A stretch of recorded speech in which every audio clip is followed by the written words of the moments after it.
Hey, it's Mike Brennan, and we're doing an unusual video news update. We don't normally cover politicians, but we decided to make an exception in this case. Rosemary Bayer, who's been a technologist for a long time, co-founder of Ardent Cause, for some reason that we can't figure out, she's decided to run for state senate and take a pay cut.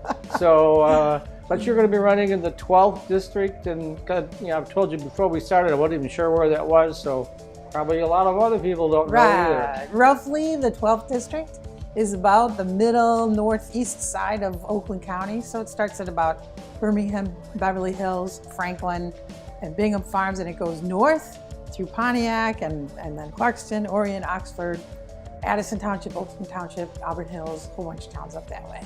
Okay, good enough. And then, of course, the most important question for technologists and entrepreneurs is, what are you going to do for us? Wow, this is part of why I'm running. I think because I bring technology, there's going to be so many interesting new things that we're going to be able to do, that we're going to push forward. We will work for, first of all, one of the things we need is people, skilled people. I know people talk about the talent pipeline. It's people who have the right skills when we need them in our companies. I go through the same thing with Ardent Cause. And so, right now people leave Michigan because it's not a great place to live. We don't have really good roads. We don't have a walkable city with mobility and good transit. And so young people are leaving, and we can't entice them here. We can't entice people or companies here until we fix our roads and until we get an education system that actually gets the kind of skills that we need at the time we need them. And to erase that digital divide, which is not just a Michigan problem. We have it in Michigan. We have it big time in Detroit and in Pontiac, where I am, and in Auburn Hills and in lots of places. The divide of young people going to school and not getting technology, but also the divide of people who are 50 years old suddenly lose their job and don't have the skills that they need because it's really hard to keep up.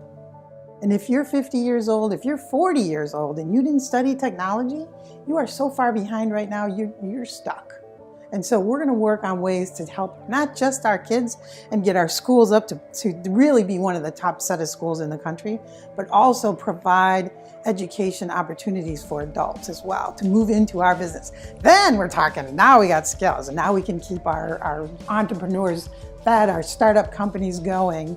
Then there's lots of other things the government can do. Some things we're already doing.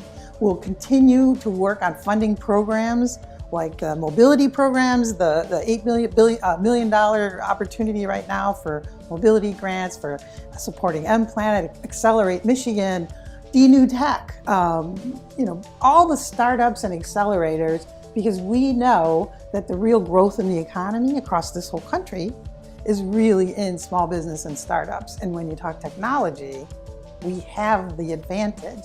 We have the engineers, we have the head start in mobility. We also have a pretty strong presence in security and other parts of technology.